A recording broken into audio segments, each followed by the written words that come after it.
It's Jimmy Fiddler in Seagoswin, residential school in Gatewutan, 4 years in Mubali Baya, 2 years in Labret.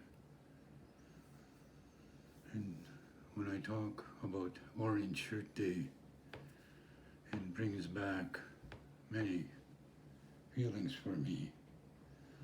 I am one of 7 siblings that went to residential school, and I've lost all of them. My 7 siblings that went with me to deaths associated from trauma and the effects of residential school, some violent and suicide and other ways, and it affects me every day when I think about all of the 3 aspects of Orange Shirt Day and reconciliation and the calls to action. When I think of them together, they all of this memory of what I went through in these schools, they all come back to me. Much pain and humiliation, abuses, and for myself and my brothers and sisters.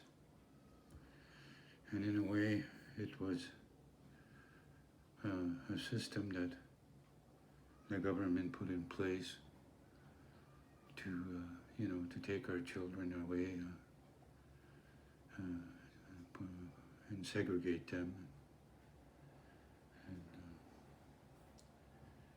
and then put forced assimilation on them, and then on top of that, our parents and grandparents and caregivers were punished by the government, Indian agents, and the churches with support and help from the RCMP. And all this has caused our pain and suffering that where we are now with the intergenerational traumas that our families are going through. And right from the start of this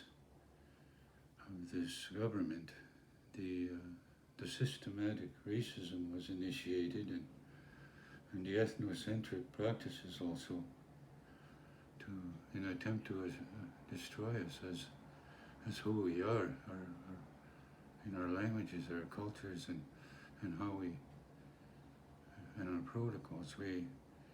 Everything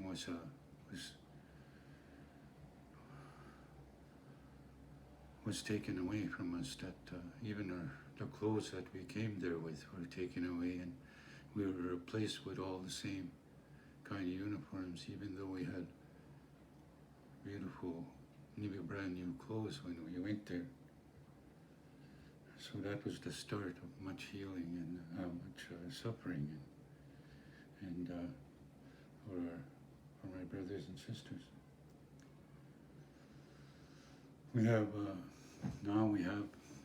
In this day now, we have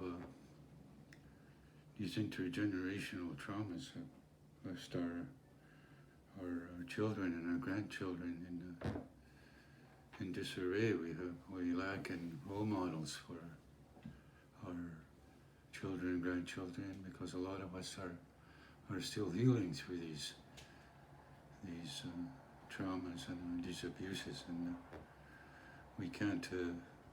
It's hard for us survivors to be the role models that we can be to help our children and grandchildren survive in this world here we live in. We have a lot of our people that have went back to our traditional ways, our languages, learning the languages and our ceremonies, and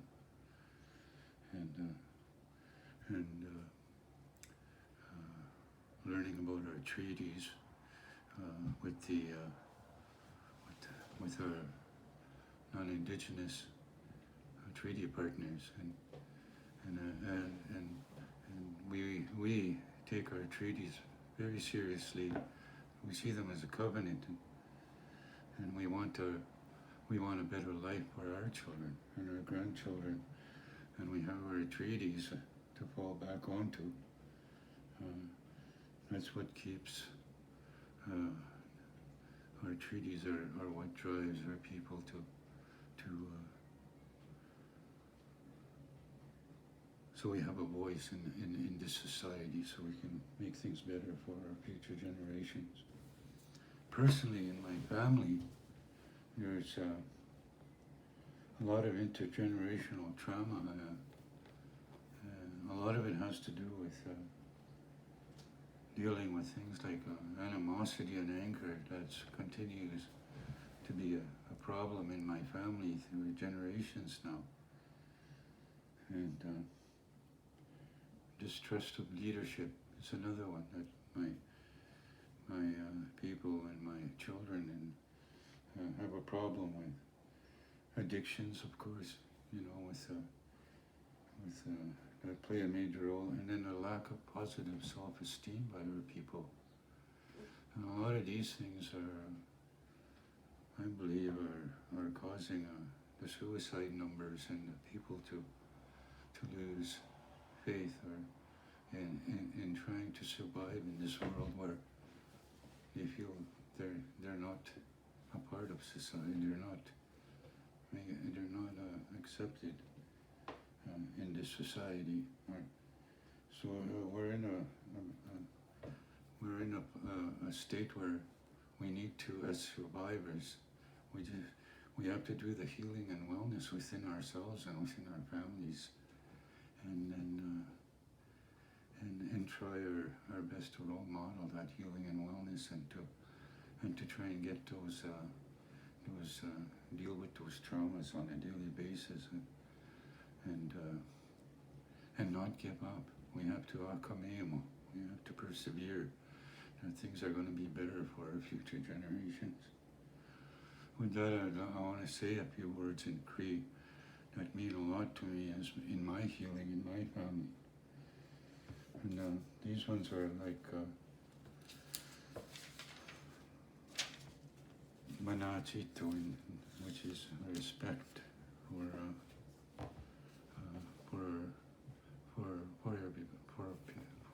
yourself and for people, your family, and for people in a larger community. Tapwiwan, which is truth. We need to know that we need for everybody, in both the indigenous, non-indigenous people to realize that there is truth. There was truth, and there is truth in what happened here in this residential school era, and we all need to recognize that as a society, and to find ways to reconcile and heal from it. We have tamaganatuin, which is empathy. Mm-hmm. Empathy is we're not looking for people to feel sorry. We just want people to empathize to the fact that yes, this did happen, and these traumas and abuses did happen, and it needs to be a part of the education system and a part of the conversation when we deal with all aspects of our indigenous children and grandchildren. And then we have Niuichituin. Niuichituin is working well together to create positive outcomes. And Niuichituin always starts from you and your family, and to your community, and then to the society at large. And these four values in Cree is what drive me to in my walk right now as a survivor in my healing and wellness in my family circle.